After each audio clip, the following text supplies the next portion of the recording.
Warning. For those sensitive, squeamish, or easily offended by Darwinism, favors of the oral kind, wire fraud, Blink-182, the Bahamas, or bullshit luxury events, viewer discretion is advised.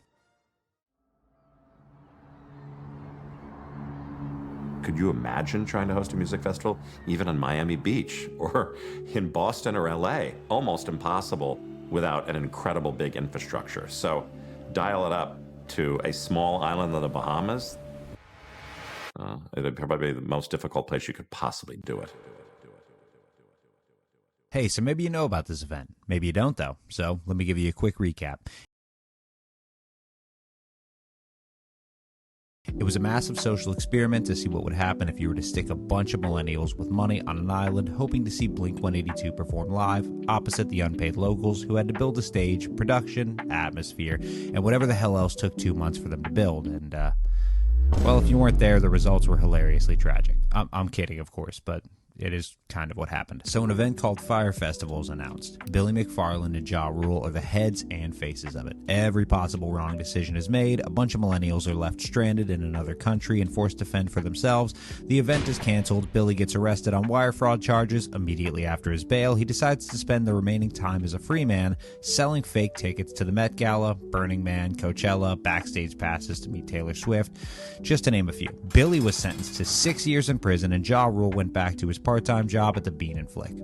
I'm sorry, that was one of the dumbest jokes I've ever written. YLYL went back to his part-time job at Whack Arnold. Afternoon, ladies. Ew, you smell like French fries. After 4 years served, Billy would finally be released and tease an upcoming Fyre Festival 2 for this year. Hopefully, if you weren't familiar with the details or just didn't care up to this point, now you do.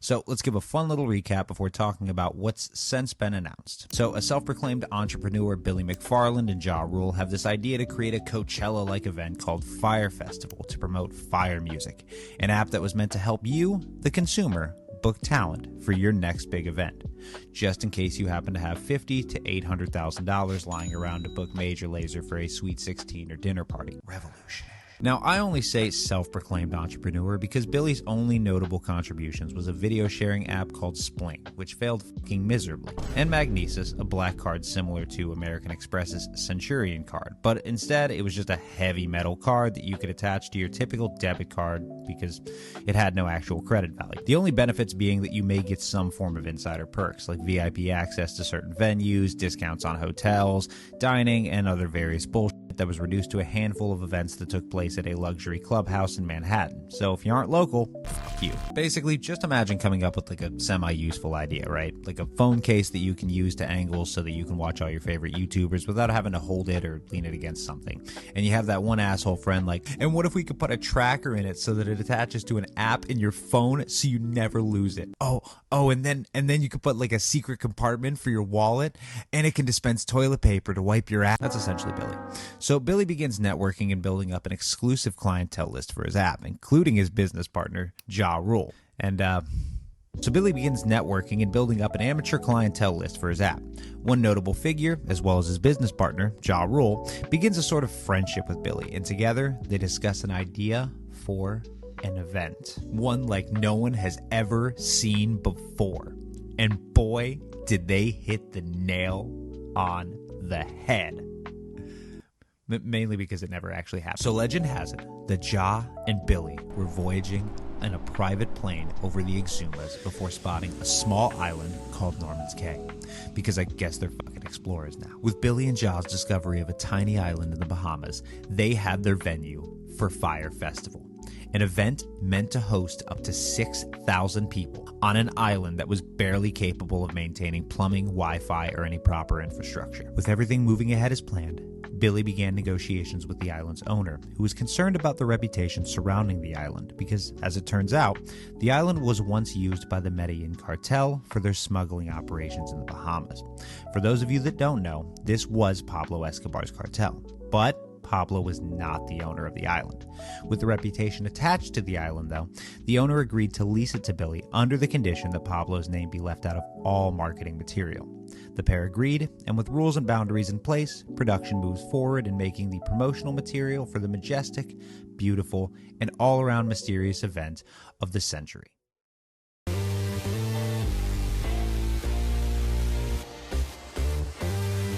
well, fuck. So Billy was subsequently kicked off the island and forced to make drastic changes only about 6 to 8 weeks out from the festival, and my boy Billy wasted no time in pulling out all the stops. So real quick, let's break down what Fyre Festival was really meant to be. Beautiful villas, gourmet cuisine, luxurious beaches, and amazing music surrounded by beautiful people.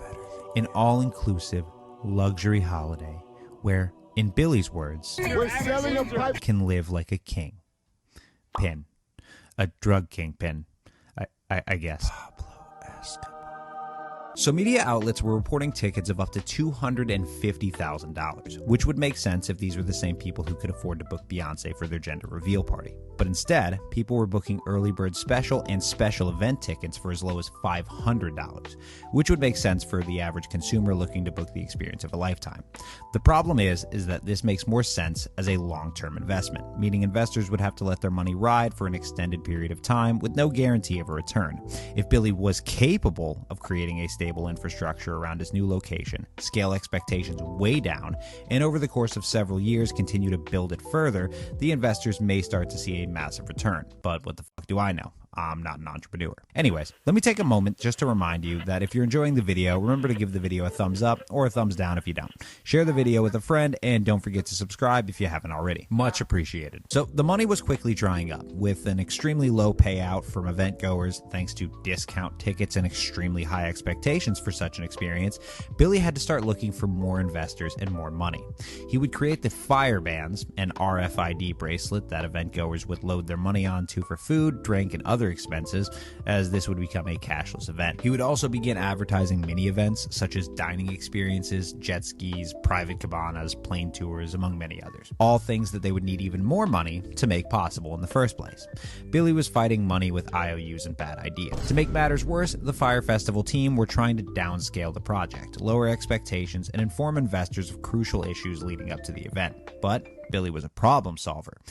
And by that, I mean he contracted people to solve his problems. At this point, I think it's fair to mention that the Fyre team wasn't properly informed about the financial aspect, and by that, I mean they didn't know where Billy was pulling money from or how indebted that he was to his investors. Billy would build expectations not only on the event goers, but the investors as well. Promises he would make and suggestions he would propose that would give an investment team the idea that everything was on track, and within a few weeks' time, they would begin to see a return on their investment. So with no way to downscale the event or protect what they already had, Billy was stuck going ahead with the promise, where his team was unfamiliar with these details. They were more focused on tempering expectations, cutting costs, or putting the project on hold altogether, but everything would come to a halt when water became the breaking point for the event. Water is a necessity. H2O.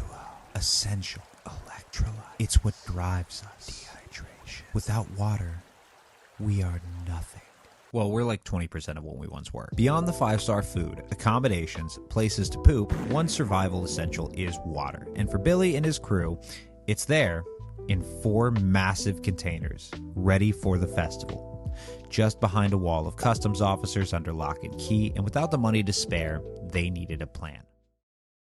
He said, Andy, if you will go down and suck Cunningham's, who's the head of customs, and get him to clear all of the containers with water, you will save this festival. Okay, so the plan's simple. Hoard your staff out to the Bahamian government for essential resources. The plan was infallible. And I literally drove home, took a shower, I drank some mouthwash. I'm like, oh my gosh, and I got into my car to drive across the island to take one for the team.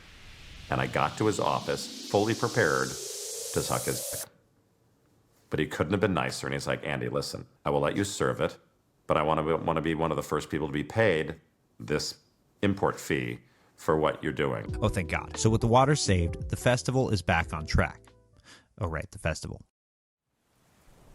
Okay, so the day of, and needless to say, everything goes down pretty tragically. A massive rainstorm the night prior ruins whatever the hell they created leading up to the event, including whatever the this wood was meant to build. First round of event goers are shipped over to a local restaurant and plied with booze as the Fyre team scrambled to wring out the value brand mattresses and re-tent the tents. Finally, the event goers are shipped over to the main site. Turn this bus right around. and all hell breaks loose when Billy informs the guests that their all-inclusive refugee tents are just across the street in the eerily abandoned site. Luggage is wheeled in on trucks, as well as the top-notch security in the event that something goes wrong.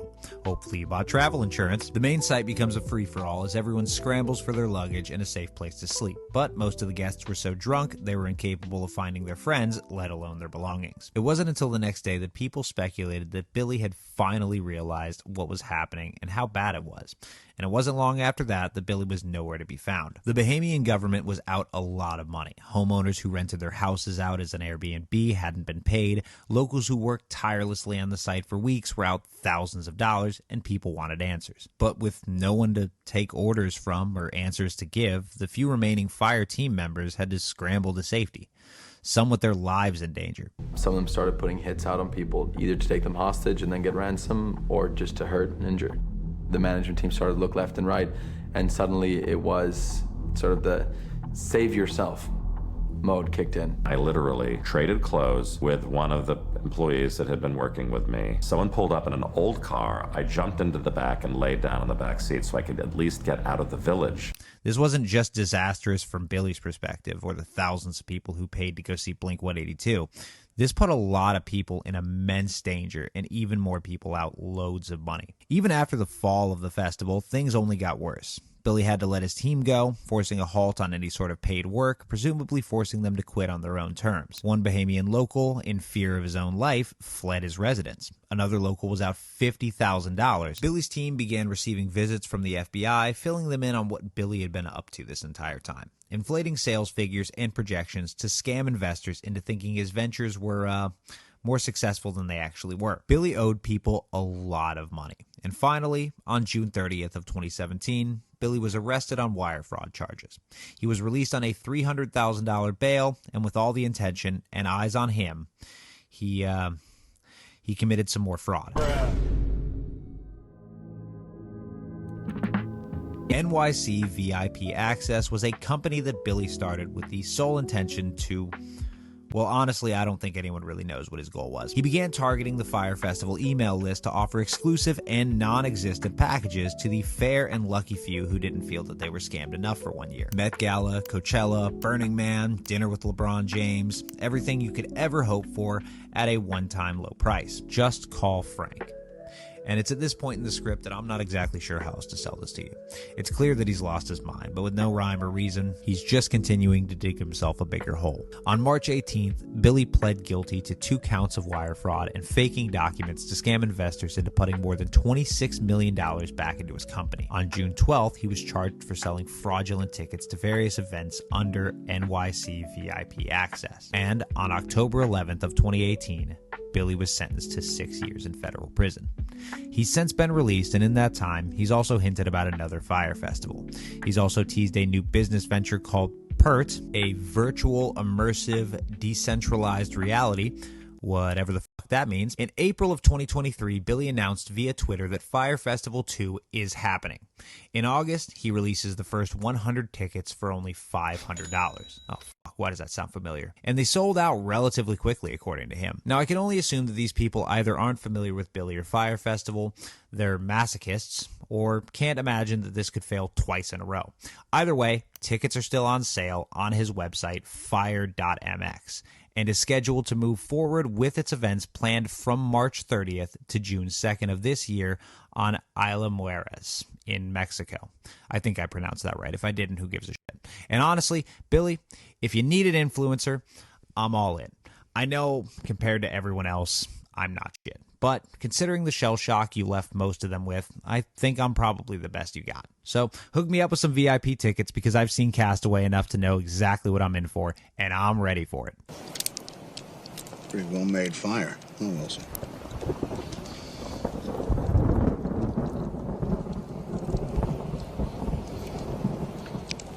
Thank you guys so much for sticking around to the very end. A big shout out to my patrons, Jessica, Pulped Milk, George, Jesse, Guardian of Dead Wolves, Loading Please Wait, Min Min, Xiao, and Konosuke 7. Thank you to my editor. Don't forget that you can help support me on Patreon. Like, share, subscribe, but until next time, be well.